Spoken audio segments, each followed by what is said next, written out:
Welcome everybody to Legendary Tales. I'm having issues with my cameras for a minute because we were missing a player, but I think we're just going to go ahead and start while we figure that out. I think Technician has a recap for us, right?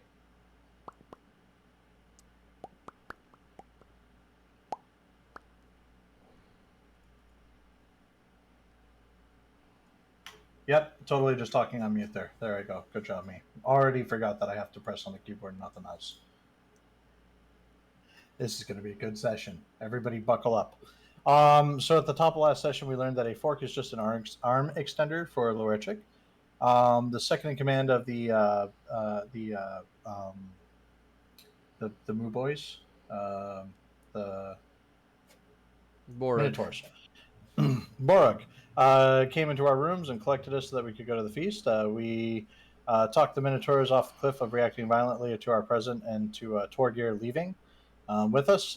We were then tasked with clearing out some goblins out of the holy site that we suspected was going to be sort of the entryway to talking to the next Soulforger with Torgir.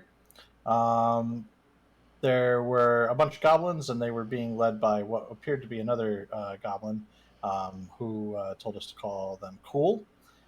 So at that point, we basically had to figure out how to get Cool and the gang out of there.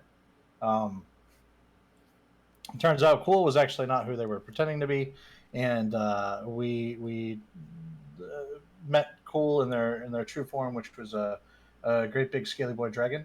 And with Sabas's help as a real estate agent, we figured out how to relocate Cool to something closer to their more natural environment, a new layer, as it were. So we headed deeper in, and Torger had an encounter with the father, a Soulforger, and over a little bit of deliberation, became awakened, and of course, after some question asking, became clear that we may need to petition the god Jingle to locate the final Soulforged. And we were also shown the location of Void in his hibernation. There are forces that are starting work. The Void Soulforged has started to move, and we are on a timer to find the last Soulforged. We got back to the Warband territories, to Goransk, the fortress at Goransk. Lorechik presented his gifts to Stanislava, which was a teapot. And Stanislava explained that the teapot had runes on it that meant it was a marriage proposal. Then some slight awkwardness, followed by a very clumsy, as far as I can gather, betrothal for the future.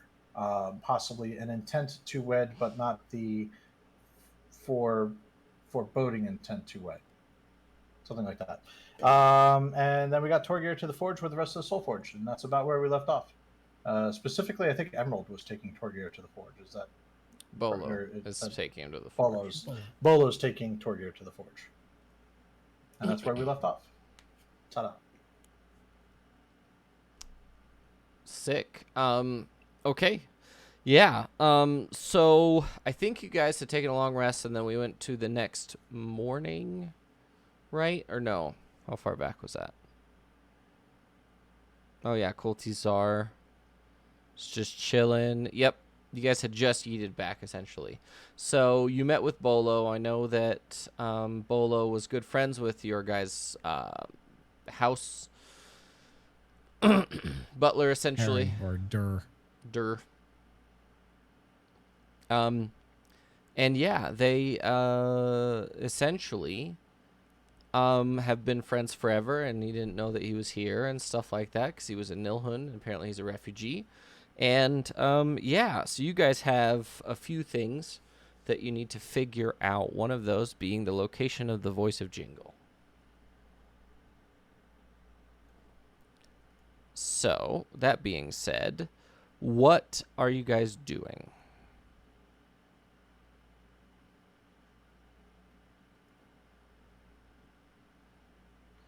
You're doing So we're anything currently outside Renault's rations, right? Sorry. Yes, you're currently outside Renault's rations, all of you. And Bolo and Torgir have not left yet. No. Okay. Technician. I could talk to Kuzma, and we could petition another god to give us the location of Jingle's voice. Maybe. You just want to get high again, don't you? No. No. I am immensely sorry. I needed a nap and set a timer and completely slept through it. I am here. No worries. If you wanna, there you go. Bam. There we go. Sorry about that. No worries. Okay. What did you say? You said you were gonna go petition Kuzma to try and have another spirit vision, another journey, to try and find. And Blue Air Chick accused me of wanting to get high again. And I mean, that's. I don't. I wouldn't hang really. on. As a. Hang on. Hold on.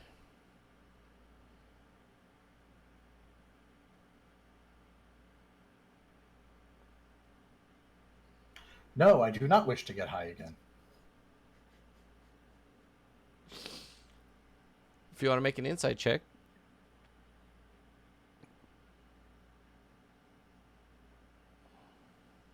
You're more than welcome. Oh. Is that a lie? That's a lie, technician, right? Yeah. Okay. Not going to stop you from doing what you'd like to do, technician. But It's Be not careful. like I do this all the time. This is mostly about contacting a god. The getting high is a side effect. I think that's a good idea. Vidar, would you like to go partake with the technician or not? I can go babysit, but I won't partake. Although, technician, do we know what happened to the voice of Jingle? We know that we last saw him in Nilhund. You have good ins with all of the refugees around here. Have you asked any of them if they know? That might be simpler than asking a god. I'm fairly certain that asking a god is the simplest solution here. Do I have I maybe made contact with the voice of Jingle through one of the other refugees? No. No one has mentioned it. If anyone, if anyone wants to make a religion check, I can give you a little bit more information.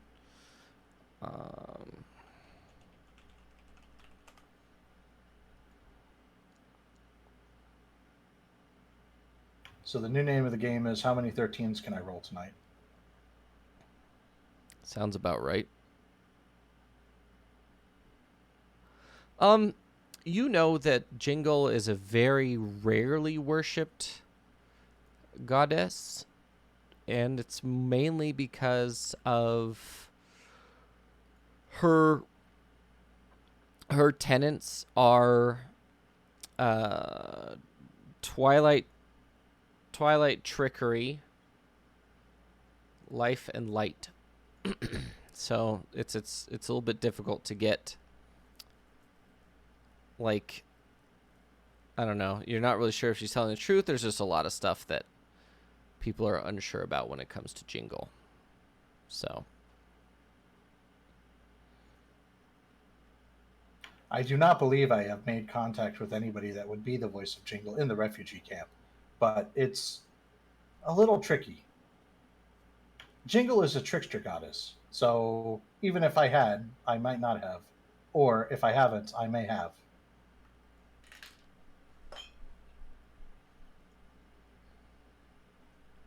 Are we sure that if you commune with the gods to ask that you'll get a straightforward answer if there is such trickery involved?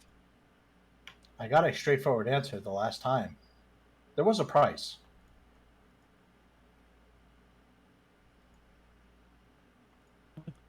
If you want to pay a price, I'll watch. That is alarmingly ominous.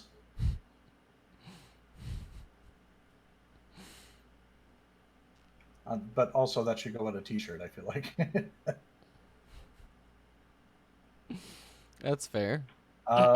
Yeah. So Rap's gonna head for Kuzma's tent. Okay. As we know, Kuzma's tent is right behind the large Blackstone Citadel where Stanislawa lives, and yeah. Hello, Kuzma. Do you have any more of that dank? Of course I do. I wish to commune with the gods so that we may locate the voice of Jingle. Sure. I can accompany you if you'd like. I do have the spell in which I can do this. I do feel safer if you are there with me on my trip. Okay. And he starts prepping everything, grabbing the implements and the other things that he needs. He goes outside and picks some fresh stuff and starts grinding it up. And he looks at you and he says, "Will anyone be joining us?" I don't think so. Vidar decided he would babysit, but he's not cool, man. Not this time. He is not cool. Fair enough. Do I need to do the PSA thing because we're on Twitch? Don't do drugs. Drugs don't make you cool. Don't do drugs. Drugs don't make you cool. Unless you're a robot. Do all the drugs, Real- especially ones Robots you only find. do drugs in complete sentences. So Always do drugs, especially ones you find in the basement of gas station floors. Definitely do those ones. Okay. Is anyone else going to be joining Technician on his vision journey? I stayed by Renault's. Okay. Vidar, are you in there? What are you doing? Yeah, I'm just sitting around You're just in in the the tent. doorway. Okay. As Do per tents usual, have doorways or just flaps? they just have flaps. His is semi-permanent, so he does have like a small like entryway that does have some like stability stuff with it. So it is a little bit more of a doorway than the rest of it. So Sabas, what are you going to be doing? Give me about 10 minutes IRL to wake up before I do anything. Okay. Sorry. No, you're I good. I needed a short nap because I'm going to later tonight, and then I slept for like an extra half an hour. So I'm currently waking up and been blindsided by that. I'm not doing the vision journey. I'm just gonna, I don't know, pretend I'm killing spiders or something. Okay, sounds good. As first things first, Technician, need you to make a wisdom saving throw, please. choose to fail it or no? Yeah, you could choose to fail it if you'd like. I choose to fail it. Okay. As soon as you take the first hit, and Kuzma also does, he does it before you do and hands you the implement. He sort of grabs your hand right before you both enter this sort of vacuum, and you're pulled again off of the planet, and you're looking down on it. And what do you do? You're here for a few moments. Are you doing anything, or are you just looking?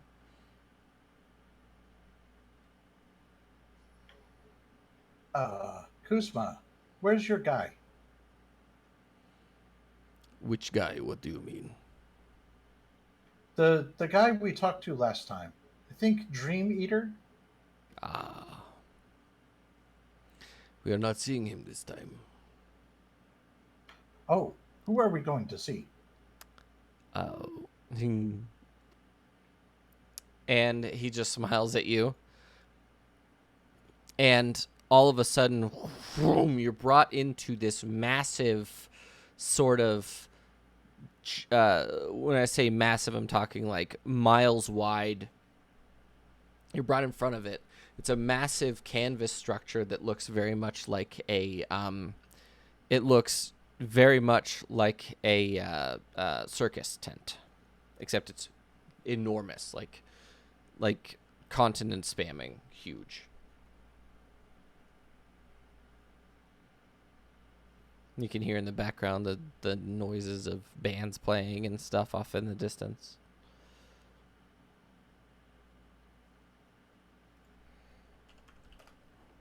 Gonna have a look around for any larger than life entities. You're greeted as soon as you move forward. You're greeted by a man at the very beginning, the very front of the tent, and he's this very small goblin. He looks up at you and he says, "Hello." Hello. Are you a god? I am not. I am, as they say, previous voice. Ah, who are you the voice of? I used to be the voice of Jingle. What a coincidence. That is who you are here to see, are you not? Well, we were here to help find the voice of Jingle, but if you are telling me that Jingle lies beyond this threshold, then yes, Then ideally. then you will see her. And he just sort of snaps, and the sort of tent around you peels away slowly and falls on the ground, and all of a sudden you're shifted very fast instantly, and you're sitting down in this sort of coliseum type, like, or like ring, like one of the circus rings, and right in the middle of it there is this very tall female elf, um and she looks so disproportionate that it feels weird. You know, the uncanny valley feeling when you look at someone or drawing or something, and you're like, that looks right, but there's something off about it, and her legs are too long, and her arms are too long, and like, she just looks a little bit off in every aspect. She's a little bit too symmetrical in the face, and she does like this crazy acrobatics thing by herself with no net, and she finally, swinging back and forth, finally does like a triple backflip, landing directly in front of you and Kuzma. And you two are the only ones in this room. And she just looks down at you. She's about 8 feet tall, and are you clapping? She bows. Yeah, it's an unfortunate thing where I have to have a hand down here to activate the mic. So That's fair. Yeah. She bows to you and smiles, and she kneels towards you guys and cups Kuzma by the chin and says, "It's been so long since I've seen you. Where have you been?" And he just smiles and like nods towards you. And she says, "Oh, okay. It appears you have a question for me." I do. There is one Soulforged that we have not collected. We are trying to figure out where they might be, and also where their Soulforger might be. We were told that you might have that information. I do have it. I know where Maris is.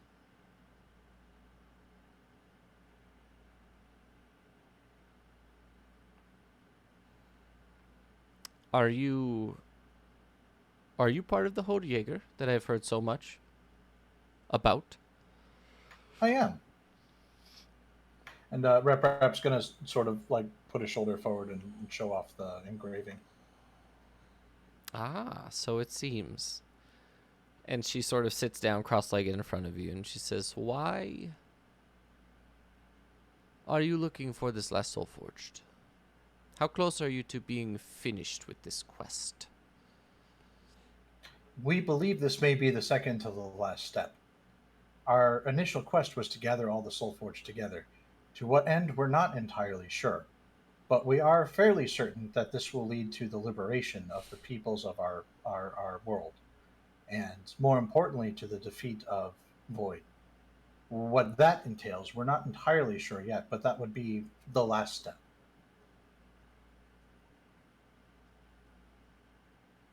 That is fantastic to hear.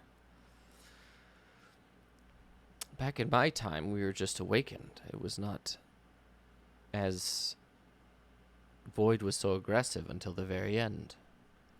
And it was unfortunate when we were all murdered. But I am happy to know that you are being a bit more proactive this time around. Well, I do have a question for you, Technician Rap. I am at full disclosure. What happens if you fail? What happens if this Soulforged dies before they're awakened? Do you know what happens? I do not. Presumably, our task becomes much more difficult. It did occur to me that it may become impossible, but in all honesty, the stakes are high enough that I don't believe impossible is good enough to stop us. from at least trying.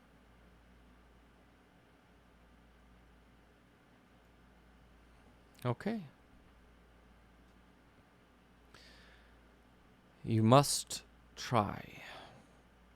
And she looks at you and she says, well, according to the spell, I am required to answer a question. I need you to ask the question.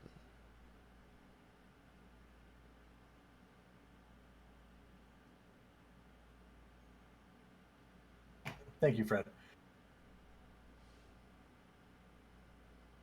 Where may we find the final Soulforged, Maris?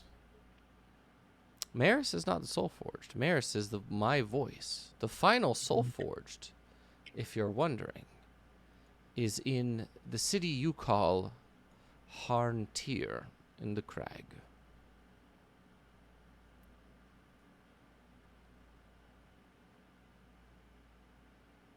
And I will give you my voices with them.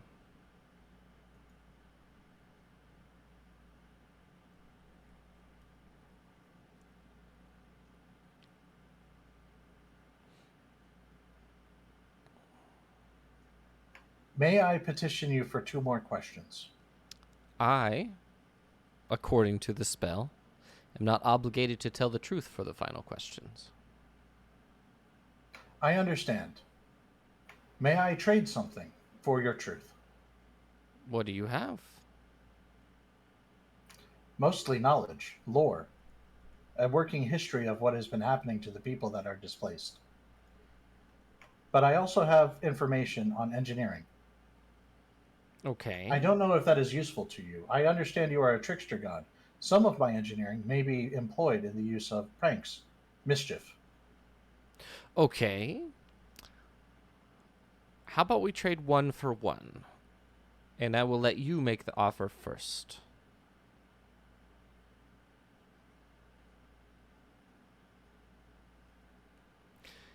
Ask me a question.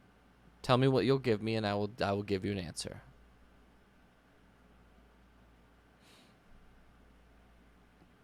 Because you have to remember, I'm not a knowledge god. I cannot extract it from you. Yeah. So real quick, the process by which a soul is grafted into an object, soul stitching, correct? Okay.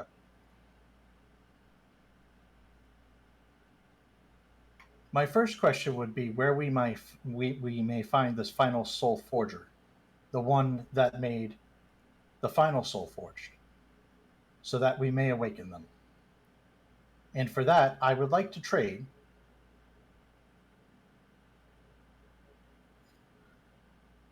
a very devious trick used to rob many of their entire livelihoods, but could also be a very fruitful thing for a god trying to get others to do their bidding.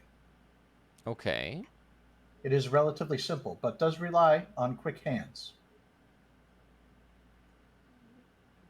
Keep going. Okay, so Rep is literally just going to display the 3-card Monty. Literally do the 3-card Monty. She laughs at the make a performance check to tell me how well you do it.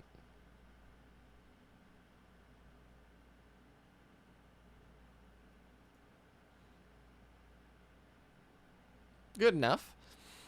She looks at you. That's all 13 so far, by the way. All 13 so far, yeah. She looks at you and she smiles and she says, "That's fantastic. Well, this Soulforged and I were made by the same one.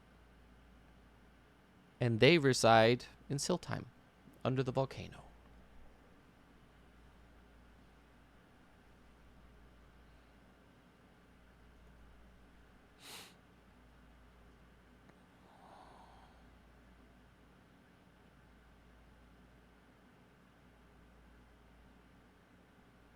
For my final question, it was indicated to me that you may understand how to unsoul stitch a person's soul from an object.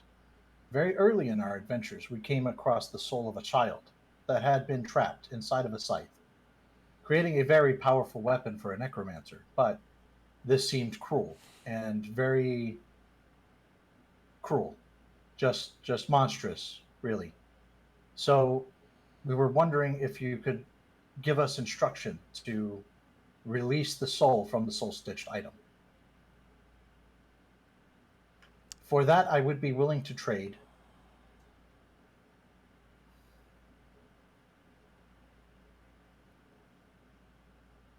I'm trying to think of what else I can give here.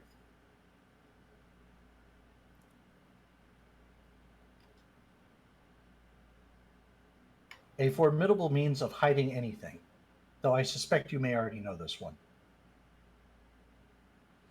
Okay. Go on.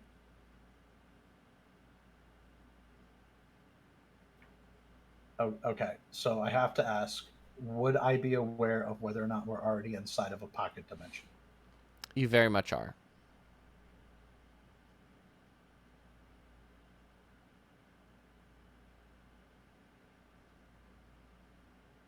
But you're not really sure if this is like an extra dimensional plane or if this is just like another plane. It may or may not be extra dimensional. You're not sure.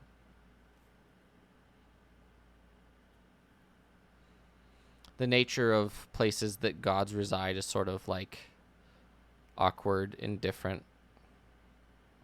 So you'd have to probably ask. Jingle, before I continue, if I do this in the wrong type of space, this might go very badly for both of us. Is this an extra dimensional plane, or is this simply another plane of being? The place we are now.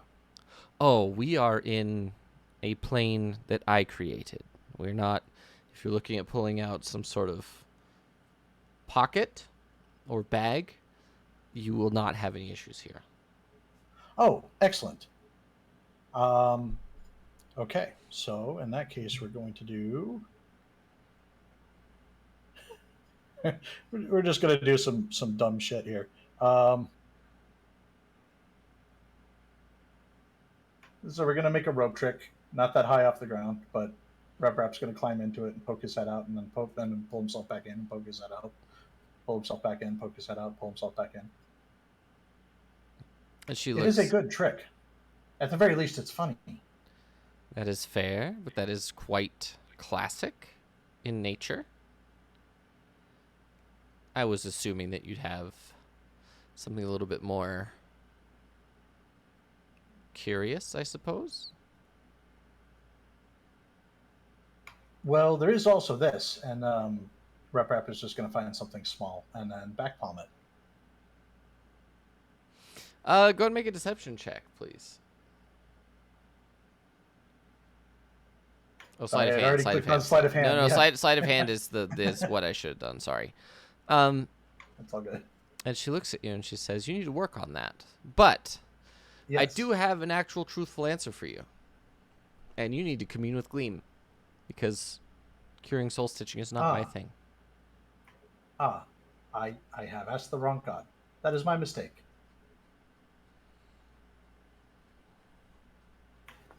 Thank you very much for your time. Is there anything that we may do to keep in your good graces and potentially be in good favor to petition you again in the future? Sure. And she literally does. She does like a straight back palm where she goes like this. She just goes like this, and a coin flips all the way around her hand. And then she does the finger thing, and she just hands it to you. Take this and give it to my voice. I will. Thank you.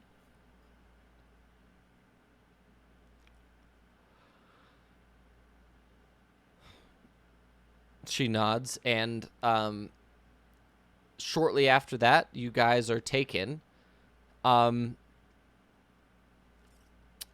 need you to make a perception check, please, technician.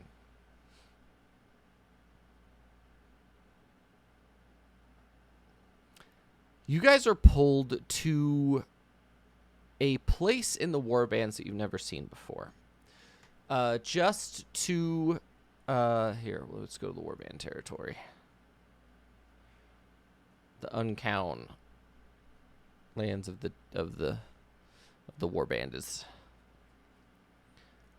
Uncown regions. So if you were to look at a map, you guys are pulled from the planet down on outside the planet onto it. On this peninsula, up on the north side of it, you see a massive pit. When I say massive pit, I'm talking the pit is probably a mile wide at its widest point. And it digs down in tiers in a spiral fashion all the way down like a what we'd consider a copper mine or some sort of like quarry type mine that's just strip mined all the way down, right?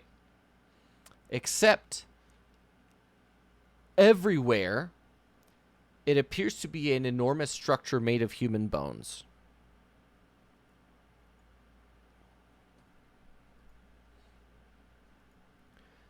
And Kuzma leans over to you as you guys sort of travel down the spiral very quickly. You get to the bottom, and there's a pool of temper-colored liquid. And he just sort of stands at the sort of shore of this massive lake at the bottom of this pit, and he looks over at you. He says, "I don't know if I'm ready for this."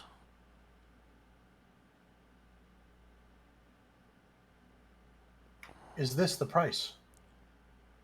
No. But you remember the last time you had one of these visions. You had questions that were answered by your vision. Yes. Well, this is the answer to my question. And What was your question? For the first time ever, the glow that is normally in Kuzma's eyes, like the teal glow that comes off of him and like all of his, like most of his armor and stuff like that just drops. And you see the haggard old face of a man with no facial hair. Has a bunch of his teeth missing. And he pulls like the skull off of his head. And you can see that he looks ancient for the first time ever. And for the first time ever, you can see that his eyes are actually colored, temper colored. And he just looks at you and he says, "Where is my end?" And as you do that, as you guys are sort of looking at each other, and you turn back to look at the water, and it's like glowing slightly in certain areas, and like slithering. It sort of looks like the northern lights under the water. You see across on the farthest part of the shore from you, you see Kuzma slowly walking in. He's only about 200 or 300 feet from you.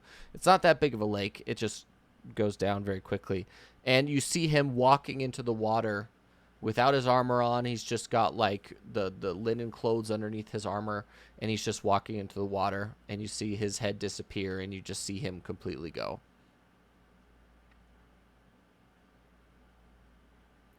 And he sits there silent for a moment, looks up at you. It does appear that you will be leaving on your own terms. As unsettling as that is, I've never felt more content about a decision in my life. You understand what I mean? I do. I do not mean this to be an insult, but I can tell from your true visage you are very old, very ancient. You have seen some shit. You could say that. And he puts his helmet back on, and the fire ignites in his eyes, and he says, "I think we can go." Yes, I agree. And back to work. He grabs your hand, and then both of you are sucked back into your bodies. And Vidar, over the course of like an hour, every once in a while, both Kuzma and Technician will like Technician has gone into his like dormant state where he just sits there, no light in his eyes, like just turned off, right, just completely shut down. And then Kuzma is laid down nearby on this like large fur rug, and every once in a while, over the course of an hour, you can hear them mumbling back and forth. Technician is the one that mainly talks, but it's only you catch one word of their conversation every once in a while. And at the end, you hear Kuzma take like a really deep breath and then breathe out. And it's at that moment that he sort of like wakes up and starts blinking. And then Technician begins to slowly reactivate, and he sort of looks back at Technician looks back at you, and you can see the light in his eyes. And Kuzma stands back up and dusts himself off and stretches for a moment. That was good. I believe you have a heading.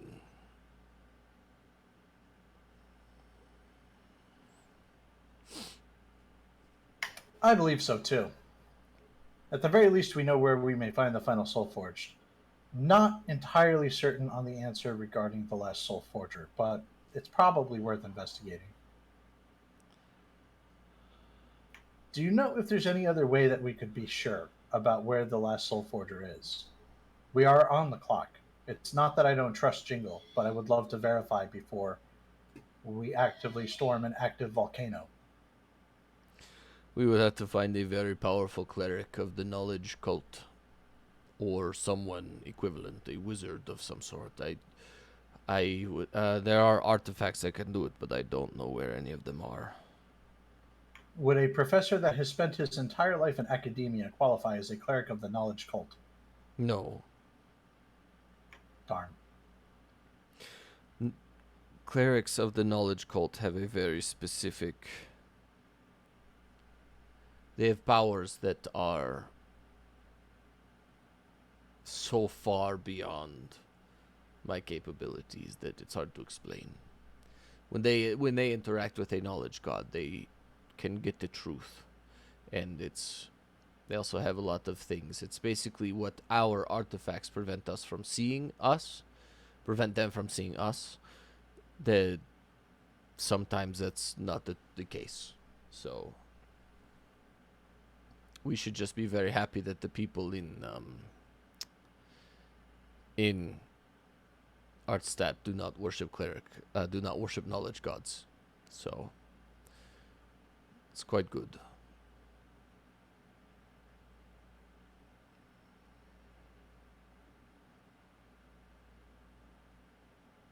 Vidar, I know the location of the last Soulforged. This seems like good news. We knew the vague area. What have we learned?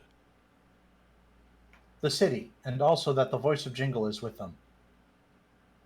Interestingly, had we located the voice of Jingle, we also would have located the Soulforged. That seems efficient. Did you go in asking about the voice of Jingle or the Soulforged? I was not anticipating talking to Jingle directly. It occurred to me that we were to locate the voice of Jingle to petition Jingle to find the final Soulforge. So we have in fact just skipped the middleman. Although we will be meeting said middleman. I have a gift for said middleman, and Reprap's just going to hold up the coin. And it's a small coin about the size of a dollar coin for Americans that is completely made of temper, but it has gold like inlay on the inside, and it's just a very wide smiling gesture on one side, and then a big smiling rictus grin skull on the other side. It is a fancy money. You are surprisingly efficient while doing drugs. Let us go find the rest of the group and see how quickly we can head out. All right, so Gonna real quick. Reprap is gonna thank Kuzma. Just like very sorry, and sort of like give in the knowing nod of what they talked about right there at the end. Mm-hmm. And Loershik, what were you doing for the hour or so that they were gone? I was trying to spend some quality time with Emerald, manning the meat stand. Okay. Yeah, he explains to you like everything that he's been doing and like how his stuff works specifically, and like basically gives you a rundown of like his variation of how the business works and how it works for here, where whatever Renault would be doing would not be like the same. Renault's a little bit more pushy now, and the people of Goransk don't appreciate that. So he just chills, and him just existing is more of a like bringer of revenue and commerce than the way that Renault would be doing it, because the food sells itself. So that's like his whole thing, is that you don't have to work that hard here. So yeah, it's actually really nice. He like asks you about your adventures and like what you've been doing recently and people you've encountered. Do you respond with like truth and like explain all that stuff to him, or?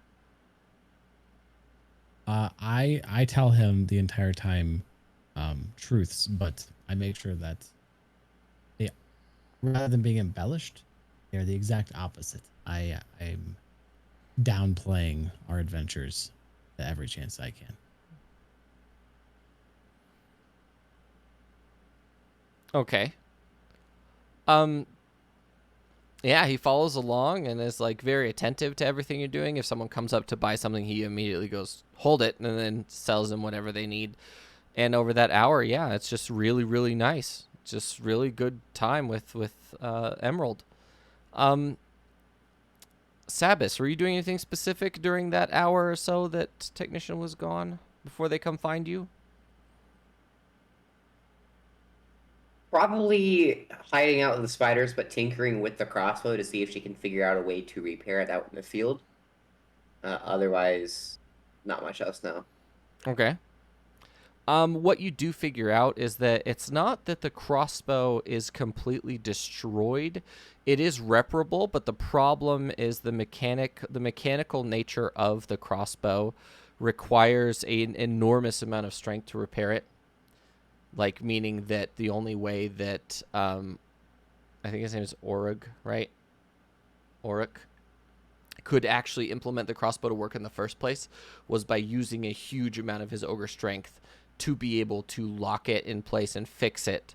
And then it's not like it needs to be mechanically repaired. It's just that it would take either multiple people or one insanely strong person to rearm it, essentially. So...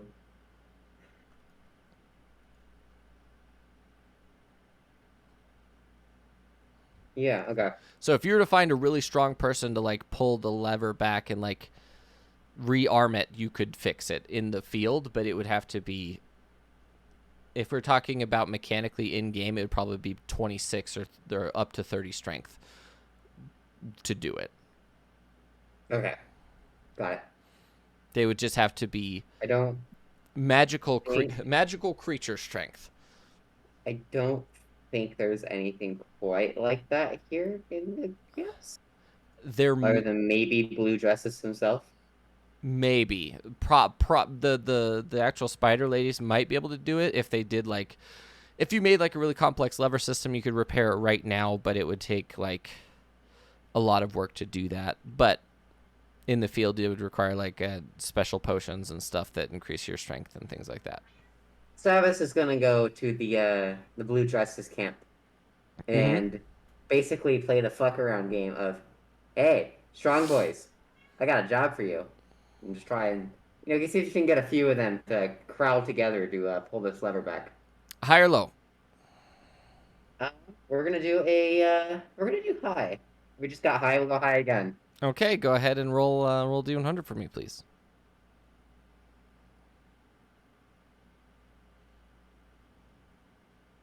Hey. Roll high every day. Yeah, I'm going to say that after, like, right at the edge of, like, 45 minutes, they finally figure out, holy crap, the Texas Blue Orc men finally get together and they finally hook up, like, a big rope to it, and they're like, okay, if we hook these horses up to it, and then one of us holds it here, we can do it. And it literally takes, like, a group of, like, 4 of their huge war horses, plus, like, 2 of them holding the actual crossbow to rearm it. So you successfully have rearmed your crossbow. But you also are realizing that this would be impossible to do in the field. Like, just... Yep. It would just... Savas is going to just thank them profusely, and fold it back up and put it on her backpack, and then head back to the spiders, but all calling them big boys as she leaves. Good job, big boys. The vast majority of them are like blushing and adorable when you leave. But yeah, you get back just as Technician and Vidar come out of Kuzma's tent. Yeah. And I think by now, Loershik, Bolo and Torger came to you before they left to get some food supplies for the the foundry, just in case they needed them or anything like that. Did you give them any before they left? I gave them everything we could reasonably spare.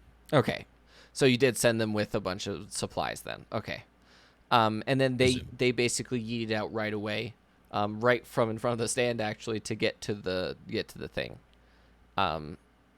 And yeah, so Torgeir is currently at the forge/foundry, and right around 15 minutes later, you see Sabas come up from what's his name's tent, the Samaradov area, and yeah, you're able to get and then Vidar and Technician come out of the thing, so everyone is basically all together, and it just happened to line up that way. I have information. Again, the primary goal was getting information, not getting high, but that was fun too. Harntier is specifically where we should look. I know we had a rough location before, but Harntier, the city of Harntier, is where we should begin our search. Also, the voice of Jingle will be with the Soulforged. I assume I would know where Harntier is. Mm-hmm. So Harntier, let me actually go to the crag map real quick. Southeast on Crag. In the middle island, though.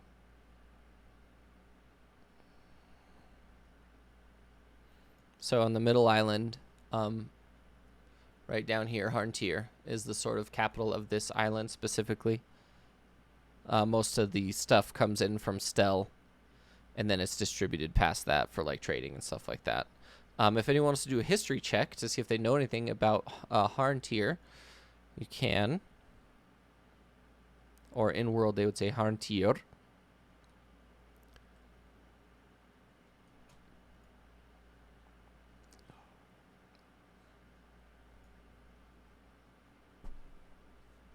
Wait, Technician rolled a 10 and not a 13? What is happening right now?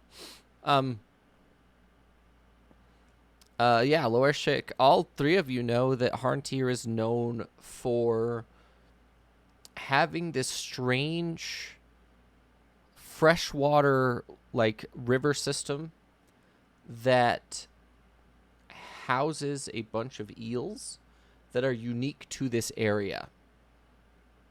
And these eels are known as filter eels. And filter eels are about 12 to 15 feet long, and they weigh anywhere between 100 to 300 pounds. And the whole river is just, you can't, it's a population of eels that they've actually tried to overfish in the past, but it's impossible to do. They do not know why, but there is always a nearly unlimited amount of filter eels. And what filter eels are used for is they're actually living creatures that can go into a river system and unpollute them. So you can actually throw the eel into the river, or a population of eels into the river, and in a year or so that they will filter out oils, they'll filter out any other debris. They've been known to filter out sort of like magical fallout that can happen from specific massive spells that they've cleansed water areas, and a lot of like the natural progressions with dams and the other stuff that was in Nilhund is they also incorporated filter eels into that to reuse water in that actual natural ecosystem within Nilhund as well. They're not sure really how they do it. They assume that there's some sort of magical eel from another plane, from the water plane of some sort, then they're used to basically make it better. But no one knows where they come from, but there appears to be an infinite number of them, and they are also something that you can eat. And they're actually quite delicious. It tastes just like eel does in real life, buttery, and if it's cooked properly, it tastes amazing.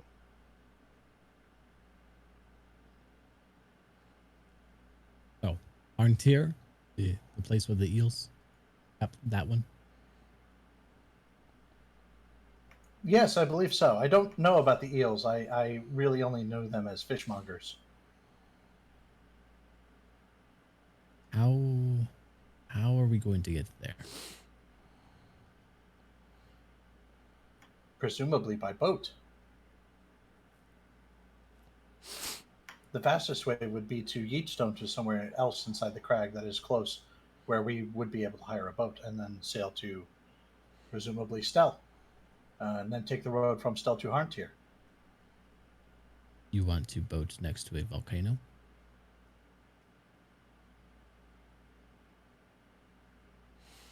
Well, it does not quite matter to me, but I'm sure that it would make the water warmer for you. Warm does not bother me. We can see. Alternatively, Perhaps Nadar and I could just walk there.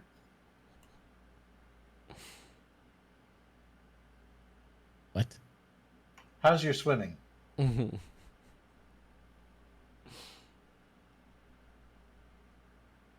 is good. I am just saying, without the use of a flying machine or a dirigible, we do not have any other means of getting there. Sailing from the crag Unless we know to someone Stel, who has been there. unless we know somebody who has been there. Do we? Do I actually? The funny thing Meet about Jim. this, The refugee. Yeah. the funny thing about this island is very few people have ever been there.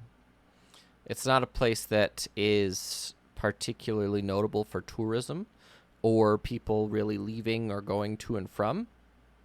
So you have to really go out of your way to find someone who's been there, because the likelihood someone's been there is very low. So this might actually be one of those times where you actually have to travel normal people way. If we go to the refugees and divide them into two groups and ask each of them, or every alternate one, and then divide those into two further groups, we may be able to find one person who has been to Harntier. I call it Rep Rap's bubble sort.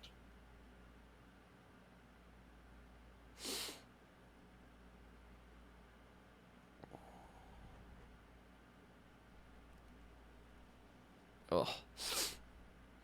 Oh, you fucking learned something. Relax.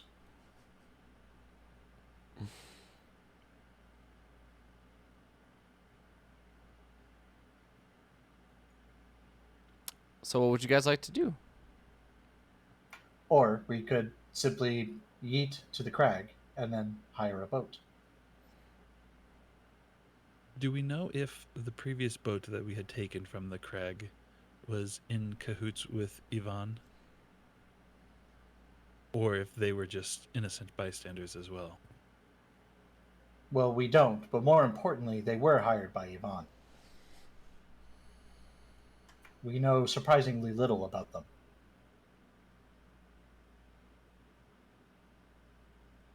Other than the fact that their boat was quite quick and efficient.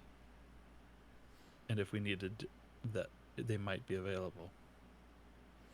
Either way, heading to Shellfield seems like it might be a good idea.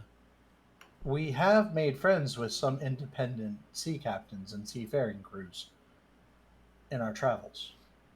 There was the one. Their ship was powered by a water genasi or an air genasi who was simply unhappy to not be able to do their job properly, which I fixed their ship. Do we have their contact information? That was the crew that we hired with Ivan. Same crew we're speaking of. Ah, okay. There is also Captain Saltai. He is in Sultai. I don't think we had unfriendly dealings with Captain Saltai. He's a difficult character to read.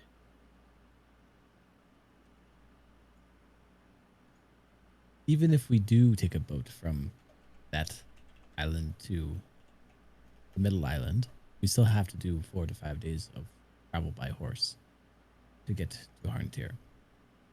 Do we know anybody who's on the other island by chance?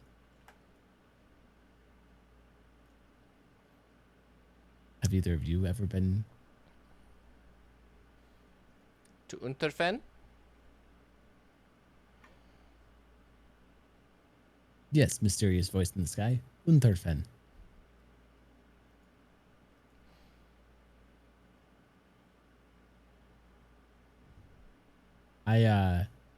Is Stanislava nearby? Or Emerald nearby? Emerald's nearby, yeah. Where did Evie say she was from?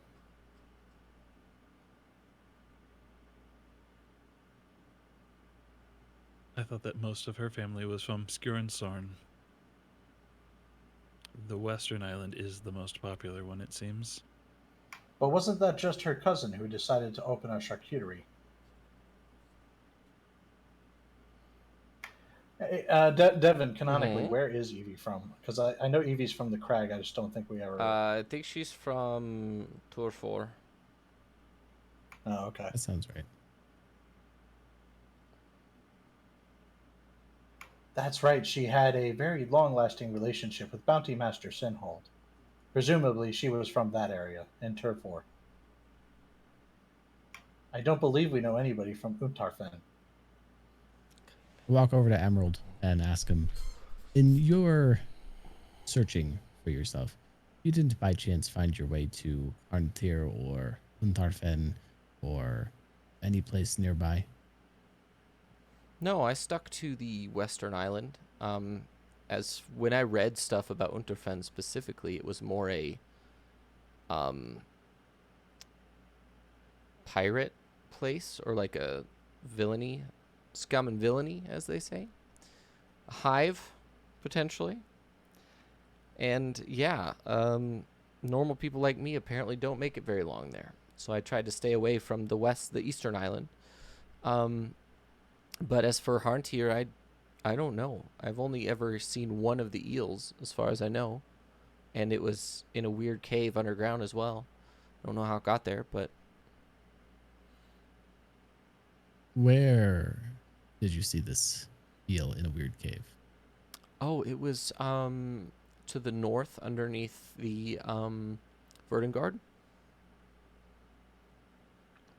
It was just by itself in this large pool. There's like a weird tile right in the middle, and it was like a coil of stones that were painted to look like a serpent. And then right in the middle, there's a filter eel right in the middle.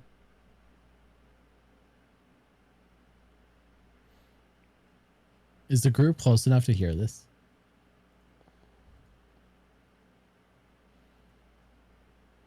I don't know, are they?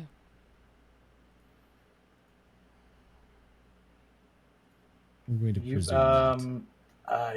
I don't think so because you said you went to Emerald, so like you're probably a few paces away, like 10, 15 feet, something like that. I shout back to the group. When we were in the place looking for Dragon Lady, was that in the Verdengard? Which dragon lady? The one where you touched the jade coffin and got turned to jade? Yeah, that one. Yeah. That was the Verdengard, yes. I look back at Emerald and say, there wasn't like other stuff in the same temple, like dragons, coffins, traps. No, not at all. It was in the northern area. So right in the middle of the swamp, there's that temple that you guys went to. Because I've been following along for a little while after you getting you to divulge and like marking on my maps where you could have been. Where I was north of that, where those large lizard folk, like the really big ones, those exist in their own thing, and they also have another temple that goes deep underground, and that's where I saw the filter eel.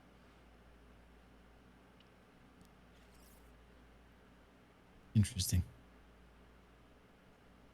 Well, it sounds like we have a choice. We can potentially find a boat or a crazy underwater captain guy. Or we can gamble and see if there's someone around where Emeralds has seen this other eel who might be able to take us there directly. I could probably construct a large dirigible. We would need somebody to play it.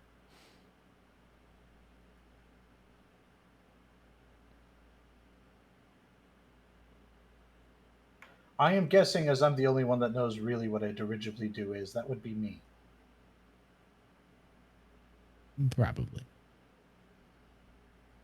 We are doomed. You could teach me. I have a very large lung capacity. I'm sure I could play one. I think you fail to appreciate that if it stops playing for any reason, it falls out of the sky. 15 minutes should be plenty, right? They are not particularly fast. They would be faster than a boat going around a volcano, though, because you can go as the crow flies. Of course, you must have climbed to altitude and then drop in altitude to account for the curvature of our world, which is using arctan math. Did you not say a few months ago that the curvature of our world was flat? No. That was not me. I believe you were talking to a lawnmower at the time.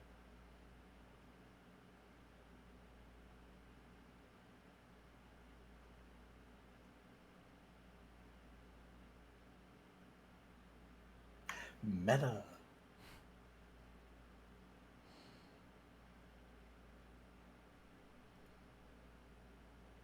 What would we like to do? The most straightforward course of action is to go to the western island of the crag and hire a boat or an airship. Find transportation to get us either to Stout or Harntier.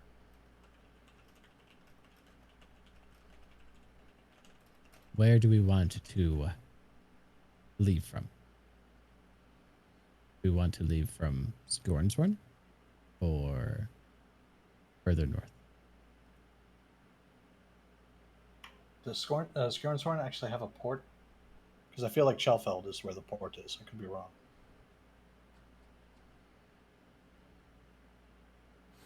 Give me 1 second. Okay. Considering when we were with Yvonne, we traveled from Skjornshorn all the way to Chelfeld to access a boat. Yep, Chelfeld is probably where we must depart from. Chelfeld is where the boat is.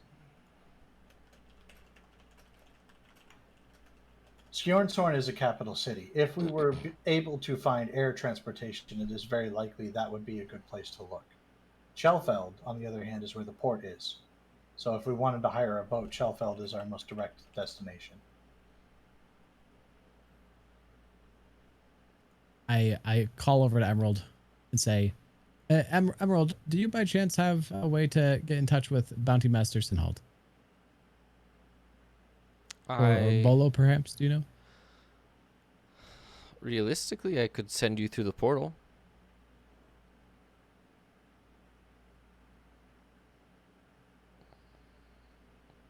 Yeah, but we could go through the portal to Turfor and see Sinhold and ask for his advice. Perhaps he knows someone in Chelfeld who can help us get from there to Middle Island. And we could yeet from Turfor to Chelfeld. And by the time we get to the Middle Island, our yeet stone should be recharged.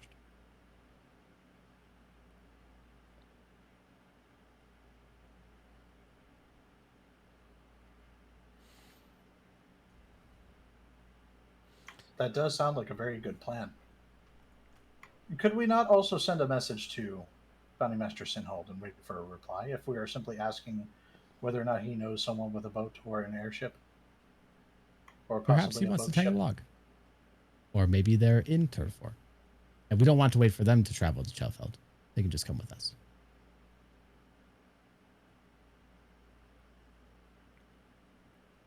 Indeed, if we have a portal with no overhead, it might be efficient to use it. There's no downside to traveling there first. We can also check in on Renault.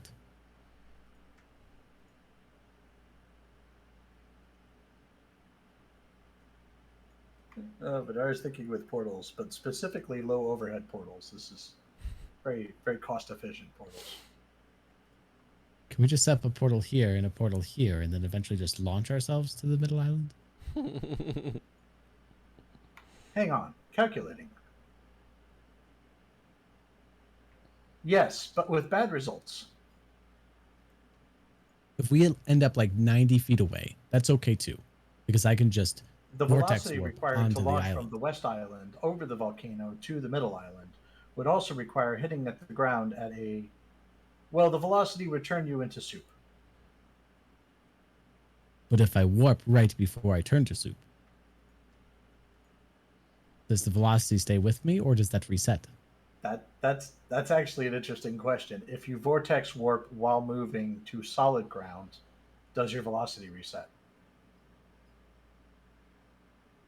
Hey, we got to the physics shenanigans side of the campaign. I'm gonna say Travis is Travis is gonna point to the nearest like tallest building and go test it. I hand technician the ring. Don't worry, we'll fix you up. Probably. I take the ring back. Let's I do make our not way need to the the third ring. floor. And technician is going to go up to the third floor of a building. Look for a suitable window to jump out of. Are you 24-foot drop, right? 8 feet per story, or are these luxury buildings? Are they 10 feet? Technically, the farthest you could probably fall would be around 300 feet. Because some of the Black Citadel goes over the cliff and it goes all the way to the bottom section of it. But if we wanted to do a small scale test where if the test fails, then we don't have a dead character, we just have an injured character. Sure. Yeah, there's probably a place you could fall like 30 feet would probably be around that. The Blackstone Citadel is sort of like tiered. And then at the top of the cathedral, there's a large sort of bell tower that used to have a bell in it that no longer has a bell in it. And that's where the spiders live. So they could easily take you up there too.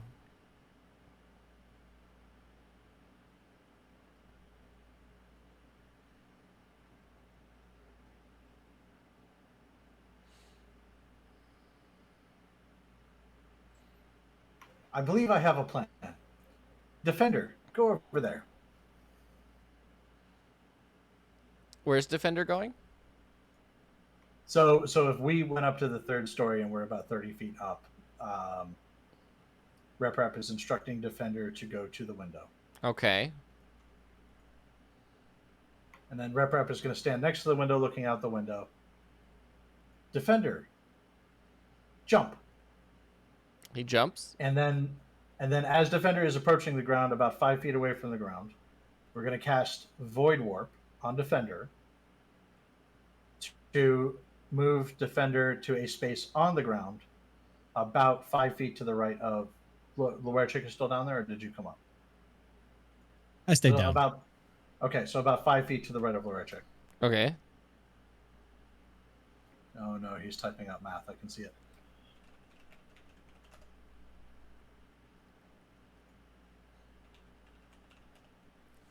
I'm going to say for the purposes of how nitty-gritty this this world is, we're going to go and say that velocity is conserved, momentum is conserved through teleportation. So he takes 3d6 damage. He takes 13 points of damage.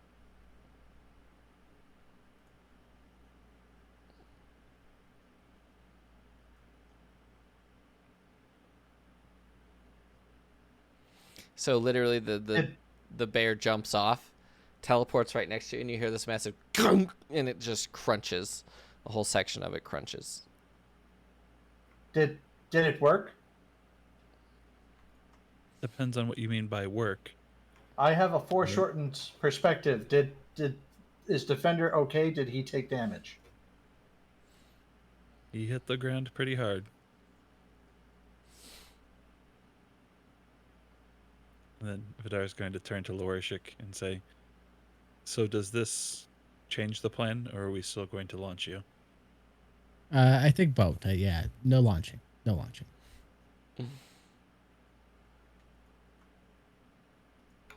Oh, there it is.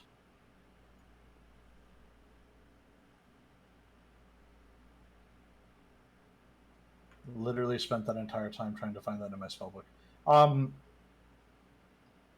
Yeah. This is a bad plan. We are doomed. I don't think we're doomed, going to come technician. down from the tower. I really do think we should go back to considering a boat or airship. Or dirigible do. Third floor it is. We'll talk to Sinhold and see what our options are. Okay. Emerald takes you, leads you over to the refugee area where there's a large stone building that's been erected, and he takes you into it, and he just he hits a button or a series of buttons on one of the sides, and out of the ground comes this large stone circle, and directly in front of it is a you could definitely see it's like a blue spinning energy portal.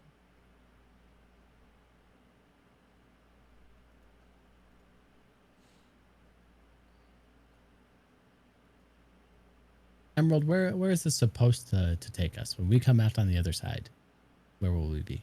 You'll be under Renault's rations, just like you wanted. Fantastic. Thank you. I go and give him a hug.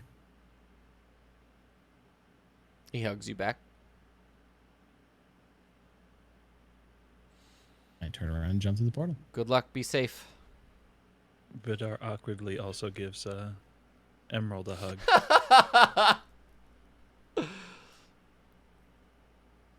He's being social. And then he also follows through the portal. Emerald looks at you like, okay, sure. Sabbath is also going to give Emerald a hug because they do actually have a friendly relationship, and then head through the portal.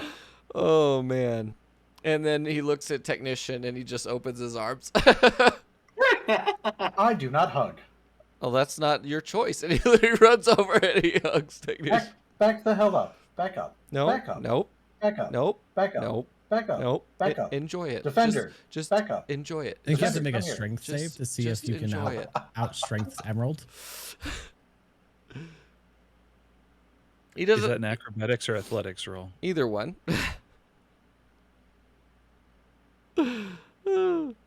Let's see if let's just make sure that this is my nat 1 for the night. Sure.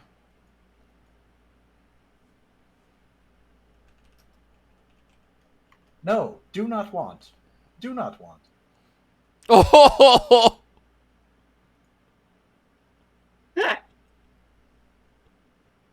Emerald is giving you a goddamn hug, and you will be happy about it. Yep. Do not want. No, do not want. It's okay. It's okay. And he lets go after a minute. Good luck. He only holds it for a few Goodbye. seconds before letting you go. If you fail a dex saving throw to get away from a hug, do you still take half of a hug? Yeah. It's the side hug. Yeah. All right, through the portal. That with is me both now. a really funny and a really cute question to ask in a D&D session. I picture it more of even if you succeed, you still take half a hug. So he's like hugging your arm or something weird. And you guys come out underneath Renault's rations. Loershik, Vidar, Sabis, and Technician, all of you eventually come out underneath. And you're in this large sectioned off room that has no apparent entrance to it. And before, I want to say like 30 seconds, you hear sort of tuk, tuk, tuk, tuk, tuk, tuk, someone running down the stairs. And it comes over and pulls a lever. And the door sinks down into the ground, and you see Renault there. He goes, "Oh, you're back. Welcome back." I go up to Renault and shake his hand. He shakes your It's hand. nice to see you, old friend.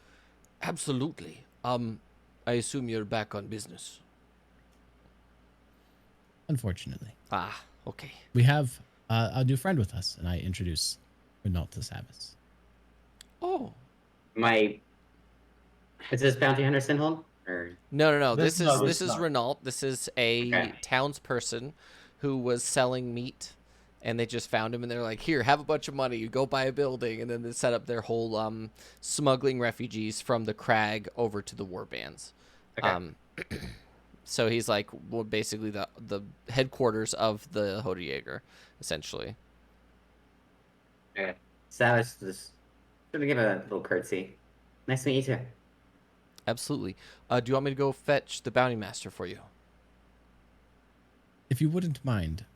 Also, do you have anyone here who could maybe give us a quick tour of the new building? We've obviously never been in it. Oh, sure. It's been a while since you've been back. So I have to introduce you to my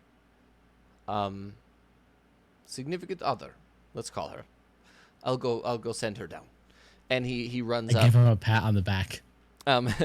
He runs up and he says, Inira, dear, I need you to go downstairs and give the Hodejäger a tour.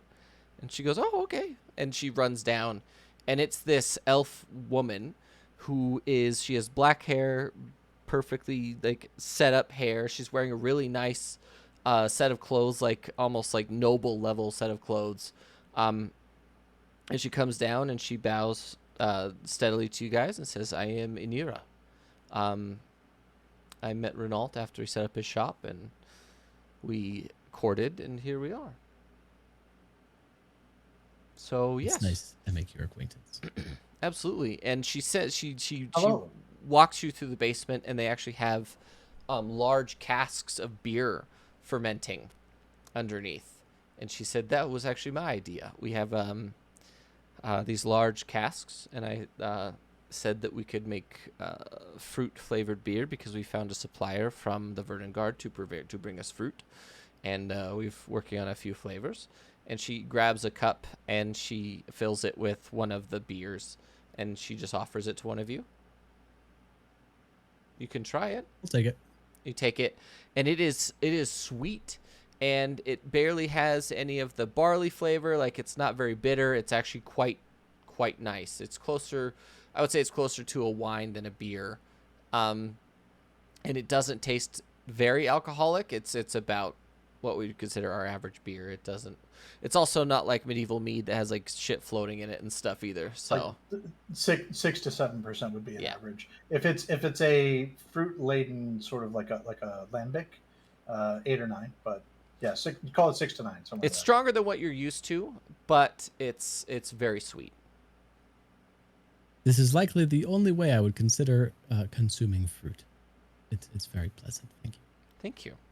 And then she walks with you through the basement where they have like huge cured like entire like pigs and other meats that are cured in this like very cool and surprisingly dry basement. And then you walk up into the building and you have the actual Renault's meats where he has the smokers, and he has 3 smokers now. The Renault's rations has expanded by about 10 feet in every direction. And he has 3 full smokers going at a time, and there are a handful, I want to say like 3 other workers that are manning different parts of either the butchery process, smoking process, or working on curing and stuff like that. So there's actually like a full operation here. Quite a few people are in this room working their meat. Mm-hmm. Good. It is fantastic to see meat smoking at such a scale. It is. I'm quite proud. Renault has done very well. I'm quite proud of him, so yes, absolutely. And I did not mean to be rude, and by extension, you. Oh no, I take no credit. As well as you. Okay. I take no credit. I do a little bit of logistics and ordering and things like that, but when it comes to the actual business side of it, he handles it. He asked me to let him have that. I have my own thing, so. And she hands each of you a scarf that she has sewn and made herself. And she introduces you as a weaver. And she has a small portion of the store above where she takes whoever's interested, where she has threading and cloth, and she has a big old loom, and literally she makes clothing. She's a tailor. Interesting. I always thought there would be a brothel finding its way up top of Renault's rations, but a tailor and weaver makes far more sense. She looks at you and she says, yes, there was supposed to be a brothel, but we're not really sure. Evie sort of disappeared, and we're not really sure what happened. So, yeah. Well, this looks wonderful. I appreciate all the work you're doing. Is there anything that you need from us? Do you need more funds? Is there anything that you need support-wise? Can we do some work? No. We are actually pretty self-sufficient now. And right as you guys get back down onto the main floor, Batting Master Sinhold comes in. Oh, what a sight for sore eyes. How are you?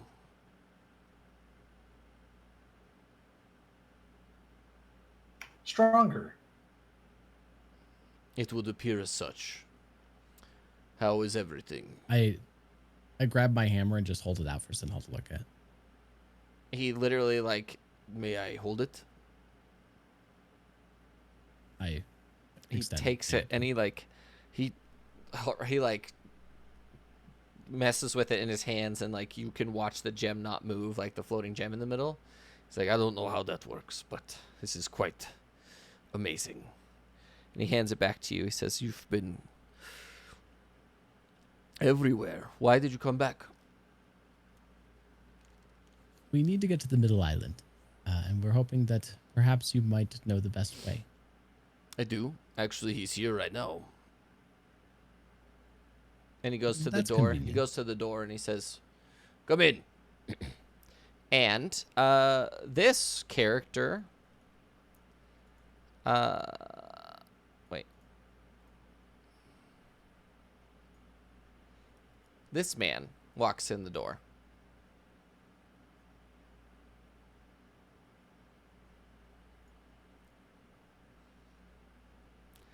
That's not Saltai. It is Saltai. It is Saltai. It's dead Saltai. You I guys thought have, okay. All right. Fair enough. you guys have met. So you have to remember that the timelines are sort of awkward when it comes to when and where people are. And Saltai is a character that exists in my multiverse, and whether or not he's dead is relative to the timeline. And right now, he's a dead man doing dead man stuff. So he walks in, and it's a skeleton, and he has like a full pirate captain's getup on, and right in the center of his chest is a massive hole. And he's just a straight up skeleton with a pipe. He's only got one eye and it's glowing red. Ah, I remember you. Greetings. Are you carrying around any treats? What do you mean, treats? I looked to the group for help. I don't know what they're called. Are you referring to oranges? The small oranges? Satsuma? That's That is it. not this. Are you talking that's not about this the guy. rodent that That's used not to this party guy. with me? I Captain think he Doc. is. Yes. Yeah. Well, The otter. he died a long time ago. I'm just very confused. I was kind of like, back off. Rap is going to point directly at the hole in his chest and go, "You have been busy." I have. It was a good time. You should see the other guy. He's got a pistol tucked in his belt and a sword on the other one. Where y'all be going?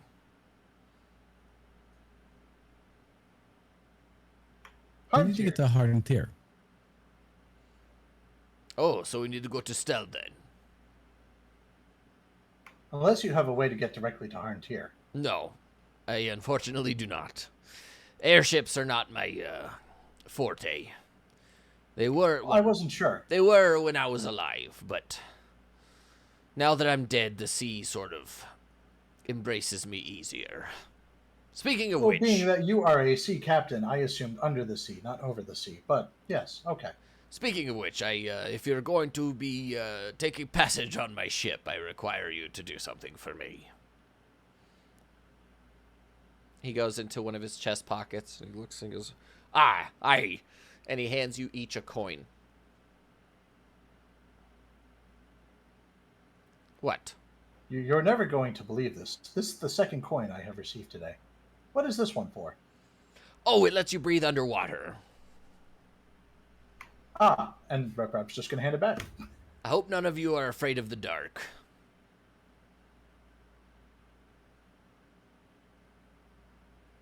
Out of curiosity, can't see in the dark. Task? What is this task you need of us? Oh, I need you to not die. So I'm giving you a coin so that you don't die. Hold on to the coin. You don't die. Or at least you don't drown. Unless... I put the coin in my cloaca. Does that count? It would be a struggle because that coin is like yay big. Would it be? Oh my god. Loerchic, we talked about this. This is not where you keep currency. Oh. That is not a coin. Pull out a few gold coins out of my cloaca and sheepishly put them in the bag. That is not a coin purse. Oh, that's awful. You just left. You're just gone. Vidar just left. He's out. He hands you the coins and he says, "All right. I assume you're going to want a long rest, or we could leave now. It's up to you." How long do you think the trip will take to get the heart to Stell? We could travel faster underwater, but like 4 days. If we don't get Do you waylaid expect or any anything. trouble along the way? No, I have my own way of dealing with it. Are we able to rest on the boat while holding the coin? You should be able to, yes. Then I vote we leave now. Aye.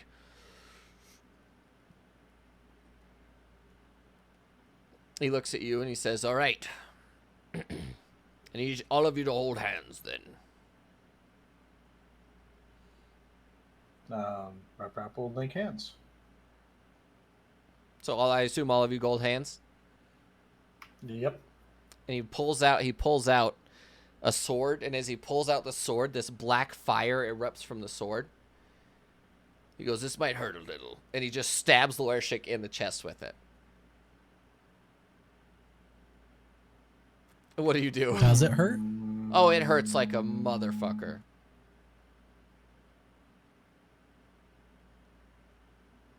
I try my best to like not be in pain, but I give in and start wincing. It's fine. I start to lose my grip on the hands. And all of you are transported, and all of you feel like this shock of energy ripple right all over your bodies. And all of you are transported through like a strange sort of fissure that opens up underneath you. You fall into a fissure directly into the water. And the two of you that breathe air momentarily sort of gasp in because of the pain. And the water fills your lungs. And it doesn't hurt. It just takes a second to get used to. And you find yourselves landing on top of this black wooden boat at the bottom of the ocean. And we're going to go on a 15-minute break. So we'll see you guys in 15 minutes. Boop and boop.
Welcome back, everybody. Legendary Tales.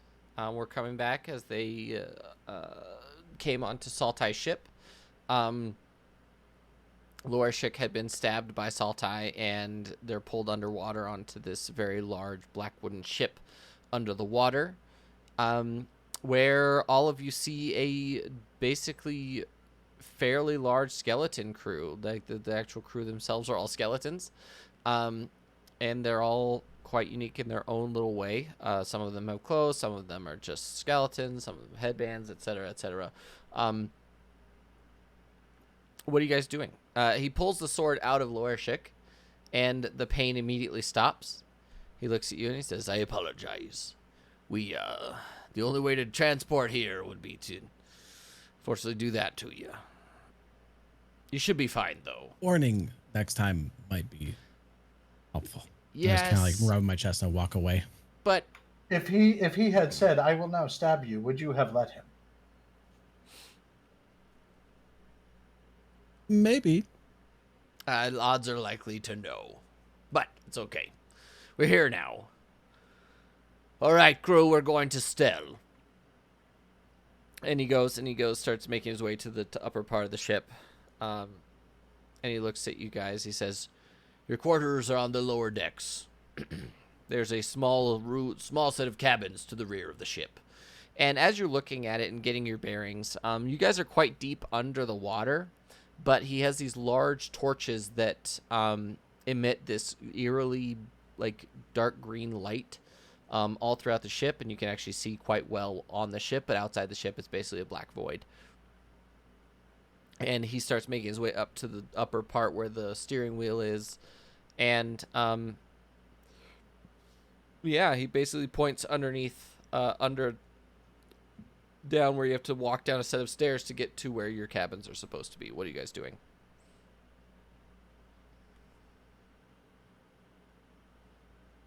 Rap is going to be waving at each individual crew member.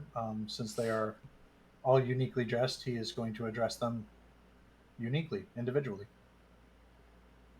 Hello. Hello. Hello. Hello. And they all nod or greet him back in some way. What are you doing, Vidar? But how many crew members are there? Oh, sorry. On the upper part of the ship, you can count at least 25.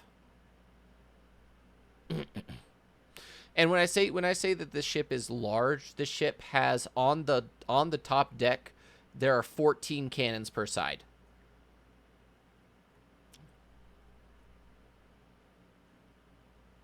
This is an enormous ship. Sorry, upper deck has 14 cannons per side, and Yep. Secondary deck also 14 cannons. The secondary deck has 18.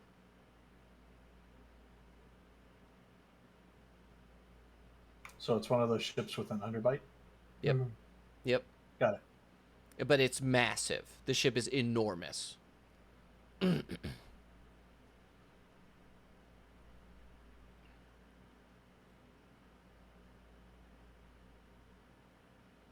Vidar, what are you doing? Vidar's just going to immediately go down to the cabins, and are there anything even resembling windows down in the cabins? Or is it like sealed off? Yeah, there are windows down there, actually. Portholes and whatnot? Yeah. And they actually have glass in them, and they have like little hinges that you can open and stuff. Comparatively to the ships that you guys have been on, this ship feels futuristic. Or at least the technology is like a little bit more evolved than you're used to. Yeah, Vidar's just going to stare out the window and kind of watch where they're going, because nothing else to do to pass the time. Not like paying enough attention to be able to map it, but at least if there's anything exciting. That's fair. Technician, are you doing anything else besides saying hello to the crew?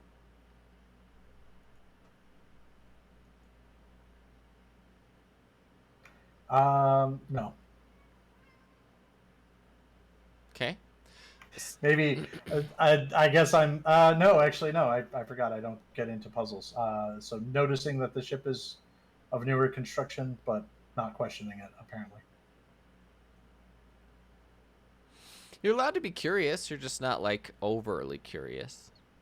Yeah, but the puzzle of how a ship from what is effectively the future or future technology got to our current time period is in and of itself a puzzle, right? True. So not given to needing to solve mysteries is the issue there.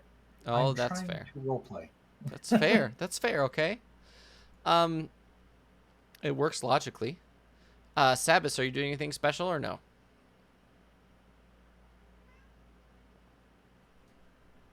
I don't think I have the capabilities to do anything interesting here, so not really, no. Mostly, maybe just like walking around asking how the rigging in various ships works.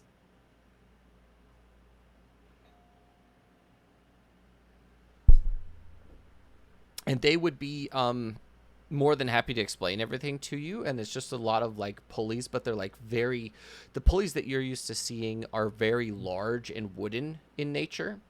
And these are actually quite small and metal. So they actually have like literally pulleys that are designed for the ropes that they're using and stuff like that.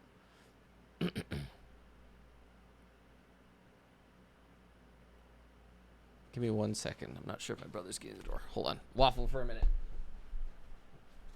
I like how this background makes me disappear. I'm just gone. Hello, I am a This is ghost. actually this is actually not the strangest pirate ship I have ever interacted with. When I was working in the metal shop, there was one man who brought in a pirate ship to be repaired. I assume it was a pirate ship. It was a very weird design. It seemed like it was made more for either going down a hill or flying through the air. He wore a very large red coat. He called himself Captain Cookiebeard, All right, I'm and back. his entire shtick is that he would sneak into people's houses at nights and steal their cookies and milk, but sometimes kindly repay them with a lump of coal. He had a hand for a hand, and another hand for his other hand. He was the most bizarre pirate I have ever met. Captain Cookiebeard.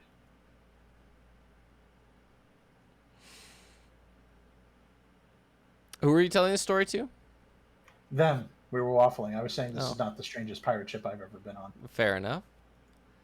Laura Schick, are you doing anything special?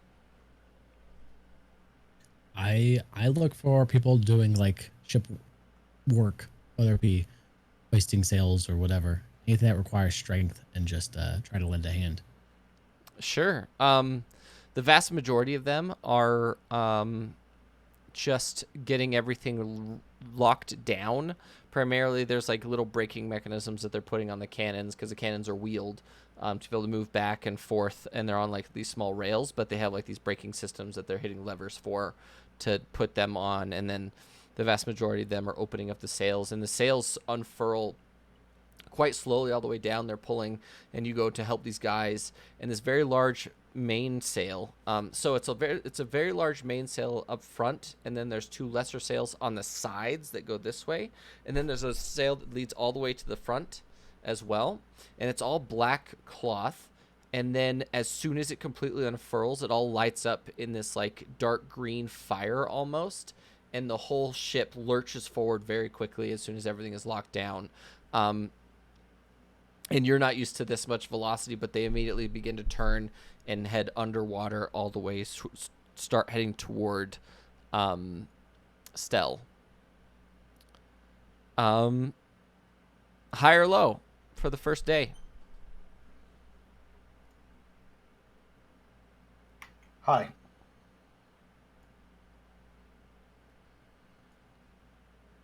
Go ahead and roll it. It's actually quite the it's really like nothing happens. It's fantastic. The first day you guys go, and there's actually like every once in a while you'll pass like this sort of underwater water settlement for different various underwater creatures and things like that, but for the majority of it, it's uneventful. Be a long rest. Yep. If you need to long rest, long rest.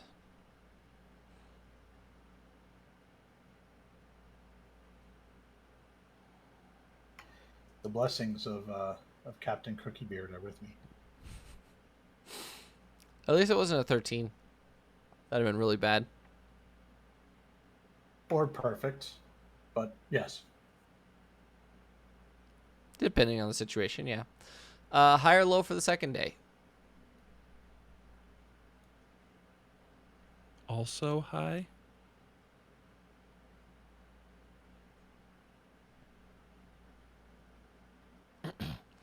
Completely. I got a little bit of a contact high from hanging out with technician Kuzma. down for some actual Indian?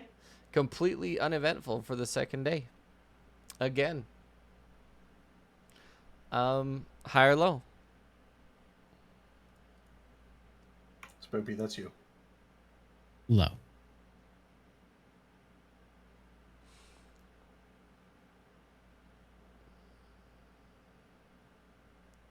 We covered this earlier. Roll high every day.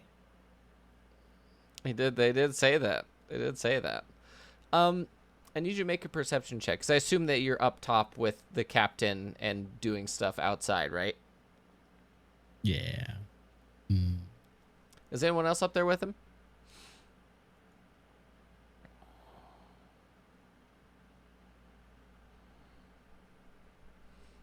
No? So it's just him? Nope. Just him.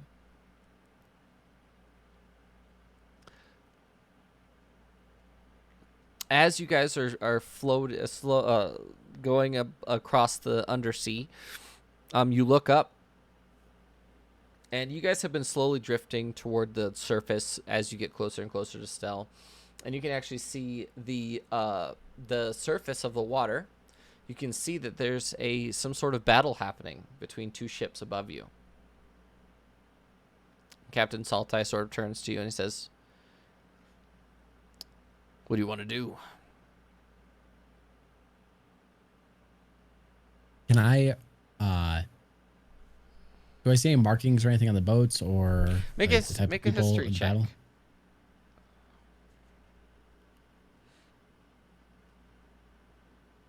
You are not sure, but they both are red. They're both colored. They both have red markings on the sails.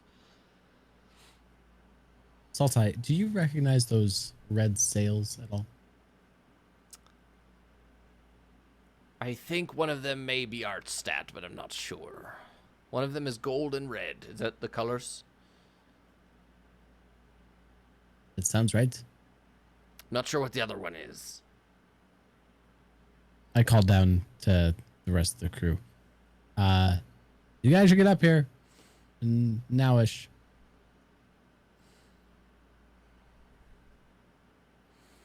Okay. But our waddles towards me Yep. for some reason.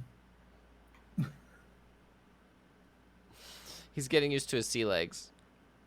What are we up here for?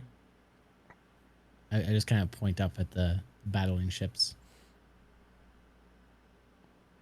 Looks like Artstat is fighting somebody.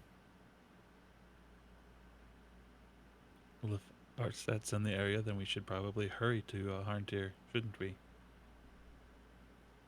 You don't want to toss a grenade or anything to throw them off? You're not very be the only familiar with ship. how explosives work in water, are you? I'm not very familiar with explosive, technician. Grenade underwater is bad, very terrible. Nightmare idea. Nightmare. Nightmare, nightmare, nightmare. How about nightmare. above water, throw a grenade, come back underwater? Have they spotted us? I look over to Saltai. How would they have done Saltai. that? One of them might be slacking, looking over the side of the boat, throwing up from a hangover, looking down and seeing, oh, there's another boat. Well, the few that are floating down to us, we could ask them if you want to. Excuse me, dead man, did you see us? Ha, ha, ha. Joke complete. There are a handful of bodies like falling over the side and stuff as well. So Oh, you were serious. yeah, there's a bunch of dead men floating down to us as we speak. Vidar, collecting intelligence from bodies is most likely your area of expertise. Oh no, I can do it if you like. Maybe we should find out who Artstat is fighting. If somebody is actively engaged with Artstat, they would be a potential ally. He looks down and he says, "Take us up to that one right there." And just as he says that, the boat lurches upward. And just as he does, he moves down to the main deck of the ship, and he grabs the guy. And you see that black flame that was on his sword travel over this guy's over into this man, and he goes, and he awakens, and he goes, "Are you from Artstadt?" And the guy goes, "Yes." "What are you doing here?" "The invasion has begun." "What invasion?" "To destroy the crag." He looks over at Lorshik and Technician. Huh. We need to sink this boat. I agree. If this Who is an the other entire boat? invasion, Did you ask the guy the other boat? Yeah.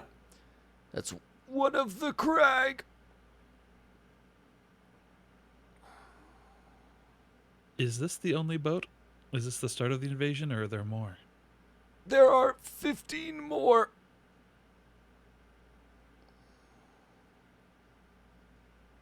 It seems to me like our best bet might be to move on and get to Harntier before Artstadt. Captain Saltai, what do you have in the way of sinking boats that are above you? I thought you'd never ask. And he literally throws the guy like off the side of the boat. And he says, "Bring it up." And right in the middle of the ship, you see two large wooden sort of grid pattern things like they have in the ships. And the doors sort of swing down open. And you hear a very large clunking of gears as this platform comes up. And right in the middle of it is a very large iron sphere. "So where I come from, they have these things that they put in the water, so if you move past them and you touch them, they explode." Well, I just so happen to have found one. Technician, I'm fairly sure you know how this works. A pressure switch, of course. Aye. So, we just need to position ourselves right about here. All right, Loeshik, take that hammer, hit that pin. There's like a pin on the underneath the chain of the ship. It's got a chain connected to the giant iron sphere. Hit that pin real hard. I hit the Quick pin really question, hard with my Captain hammer. Saltai. Aye. Is this a magical mine? No. Never mind, that wouldn't work anyway. Proceed. Oh, you son of a bitch. That would be insanity. That would be Yeah, but they actual disappear. insanity. They disappear That after would 6 be seconds. that so would it be doesn't matter. actual insanity. So you run over there and you just you hit the pin really hard. Damn straight. You smash the pin and it goes ting, and you see it sort of float back onto the ship. And as it does that, the ship sort of lurches down as the pressure from the orb sort of pushes upward. You watch it float up. We should leave. He turns to you. Full ahead, and the sails light up again, and you guys begin to move very quickly as you watch the orb slowly float up toward the Artstadt ship. And about 10 seconds after you do that, you see a very large black cloud appear, and then a huge red burst of energy, and then it just collapses in on itself as you see the boat explode from below. It just absolutely gets torn to nothing, essentially. And it looks, and the shockwave actually reaches you guys eventually, and the boat lurches to the side. He goes, "Oh, I did not expect it to be that powerful." Saltai, whereabout are we in relation to the crag currently? We're right in the middle of the two areas. And he pulls out his own compass that's very similar to the one that you have, but it's very clearly adorned with runes and symbols that you're not familiar with. And he pulls it out, and it shows like a holographic variation of the map that you guys have. And the islands and the volcano and the stuff you can see, it literally points it out like the map that we have now. It has like his skull symbol for Saltai is like right where the Hodie Jaeger symbol is on the map. We can reach there about 2 more days. We should send a message to Stanislava that she may send a message to Bounty Master Sinhold, so they can be prepared for invasion. I pull out the sending stone and say meet into it. Begins to gently Stanislava. vibrate. Ardstad has begun invasion of the crag. At least 15 boats. Get to Sinhold immediately.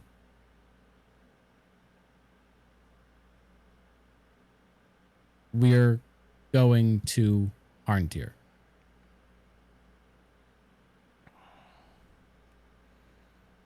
Is that it? I'm out of words. Fair enough. The stone slowly cools down in your hand. You put it away. And you guys make your way out super fast. The next 2 days, you can see every once in a while that there are ships like going toward the mainland of the crag, but they're going very slowly, especially comparatively to you guys. A handful of them are what appear to be privateers, but the vast majority of them are Artstat ships. And Saltai just looks every time you guys say go to argue with him, he just says, "If we expose ourselves now, we're going to put ourselves in a position we may not be able to escape from." I agree. It is best that Artstadt believes the crag has a secret weapon that can explode them from beneath. Because I'm willing to help. But I think right now is not the time or place.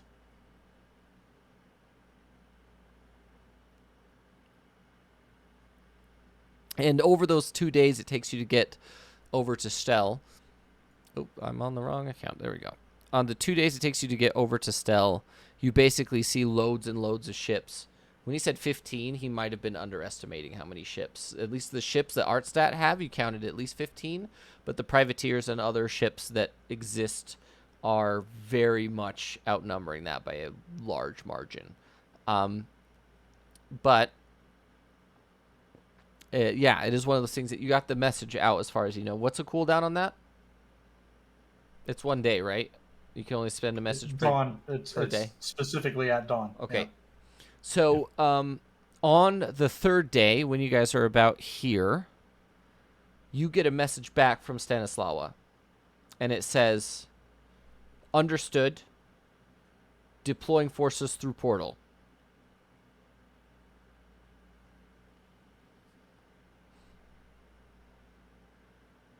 That's it.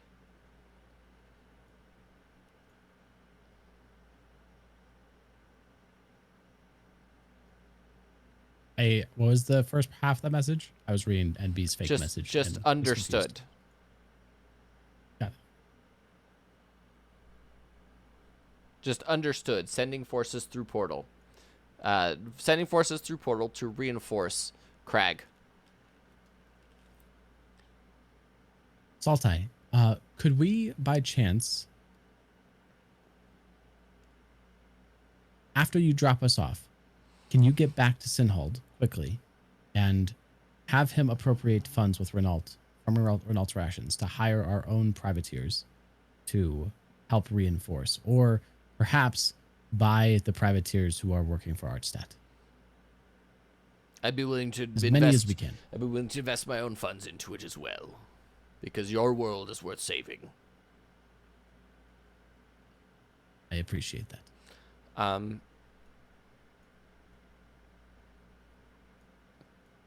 And the next day, you receive another message from Stanislawa that specifically says, once my map loads, I can get the name right. "Ships from Kozik Rik on their way.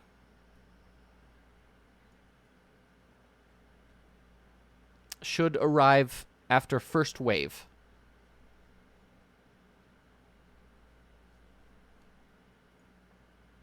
And as far as you guys know, the Kozik Rik are the frost-bound sort of giant nation of the northwestern part of the warbands that remain independent from the overall warband's functionality.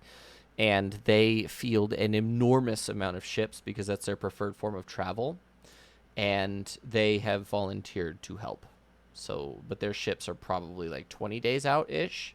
But according to the math and everything that's happening, after everything happens, if they arrive, it's going to be very much an easy blockade of the Artstat to be unable to get away.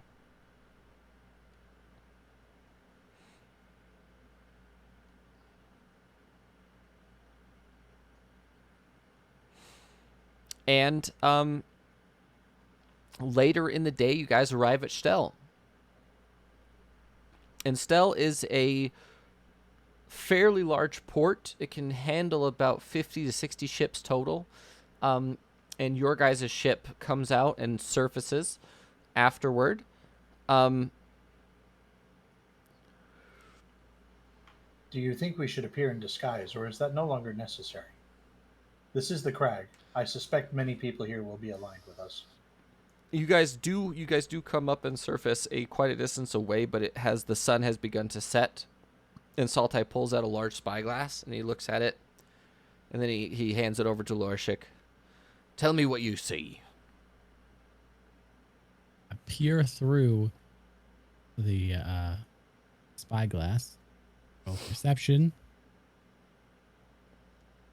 The dock is filled with about 15 Artstat ships total.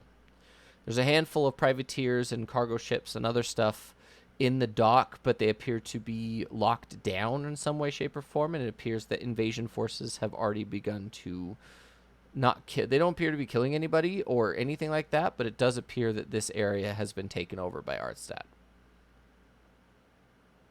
It seems that Artstat is already here. We should definitely arrive in disguise. Maybe we should go to another area. There's another small docking area to the west. It will arrive in the middle of the night, but I think that would be best. It's a small town that doesn't have enough people in it to be on the map. What do you think? Or we could arrive here in disguise. I do have a few ideas. If you want to go to Stel, I have a few ideas of how we can cripple these bastards. Primarily because my crew doesn't breathe. It could make it real hard for them to leave. It would be to our advantage to liberate Stel and prevent their navy from leaving. It might be more advantageous for us to get to Harntir and the Soulforged before anyone else. If they have already disembarked their ships and are moving inland, we may be losing time. And Saltai doesn't need us to stop their ships. No. We can leave and go downriver to Harntir, and he can turn around and get back to the docks by morning. Aye. I was merely suggesting we find the Artstatian in charge here and put their head on a stick. That could work too.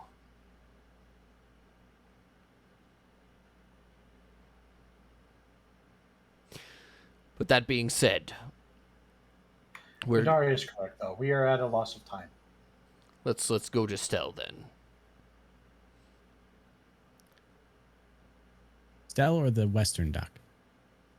I think we should go to Stel. I could do a little bit of work here. And then you can disguise yourselves and move inland. Okay. If you do have allies, they should be able to push you in faster as well. Do you want to not be recognized as an enemy of Artstat, or are you okay with being recognized as an enemy of Artstat? I can tell you right now that if they choose to fight me, they'll lose.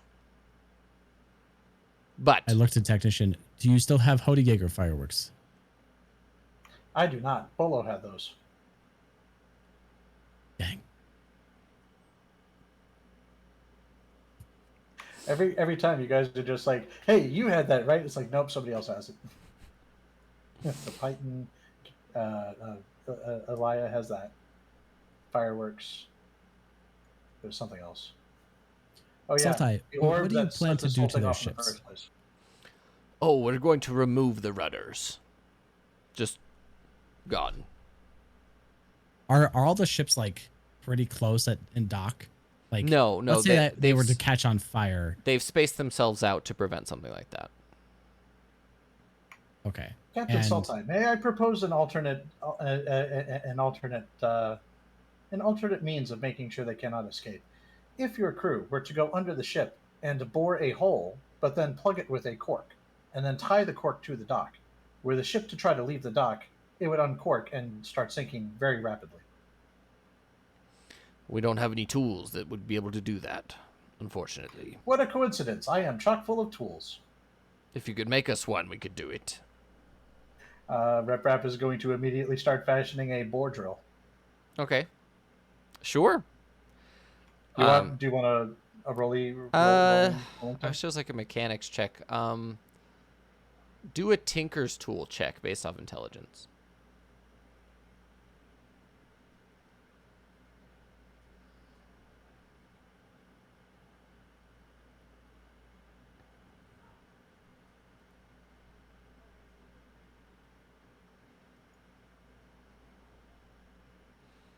You're still able to do it. Literally, for you, like a 13 is like you're just making a bore.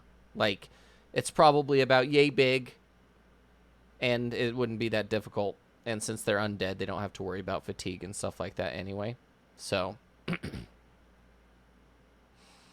all right, and I'll get one of my engineers on recreating this as well. So the thing I would ask of you though is if you see any materials on the dock, get them on the ship. Because I have a feeling they're going to have extra things. Or we could actually, you know what? We've got to take it care of. We'll get you on the dock. You exfiltrate. We'll go. And actually, I have some real life stuff happening I have to go deal with. So I think we're going to end a little bit early here with you guys exfiltrating Captain Saltai's ship. And getting onto the docks at Stell in disguise. I think that's where we're going to leave this episode because I think it's good so we don't get into combat or some crazy fight and I have to extend it. I'd rather do that than, yeah. So, thanks everybody for watching. I appreciate it, and hopefully we'll be on next Tuesday. If not, we'll figure out when we can play next. Everyone have a good day. Stay safe, do the right thing, and we'll see you next time. Bye!